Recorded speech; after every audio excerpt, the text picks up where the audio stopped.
Can I ask you a question? Are you happy being human? It's plain to see that the population on Earth is unhappy, and you don't have to look very far before you find stats that expose the state of the human psyche.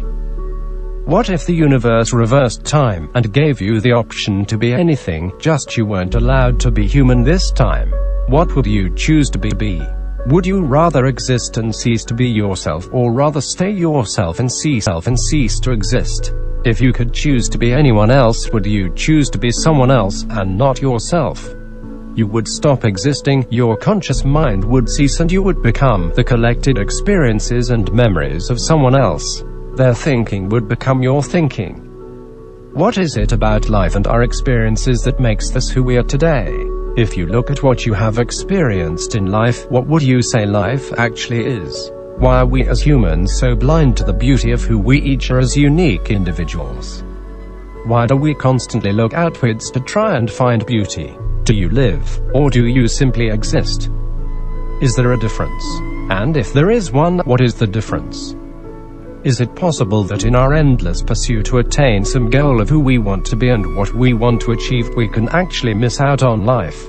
And why is it that if we don't achieve the dream, we feel like we've missed out on life in some way? Perhaps we live our lives as a projected ideal rather than a conscious decision in each moment.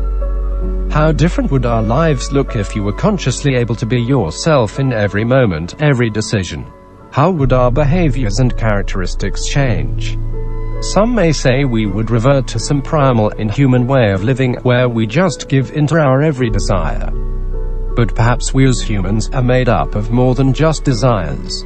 Maybe there is more that makes us human. And if that is true, how important is it for us to cultivate and pay attention to the other parts of who we are?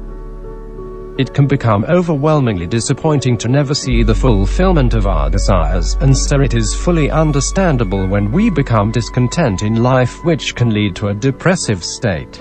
However, to fixate on one thing that makes up our human experience is to neglect the others.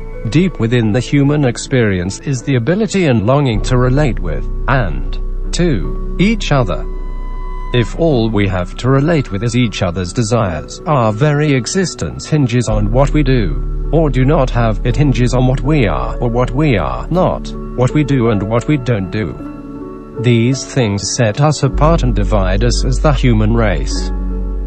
We use our cultures, our learned patterns of behavior, our external appearance to determine these relating factors. We are constantly trying to find ourselves within the barrage of media and historical guidelines. What if we deconstructed ourselves for once, rather than everything around us? What would we find at the core, the very base level of our existence? Would we find anything at all? Maybe we would finally find ourselves, and be pleasantly surprised by that.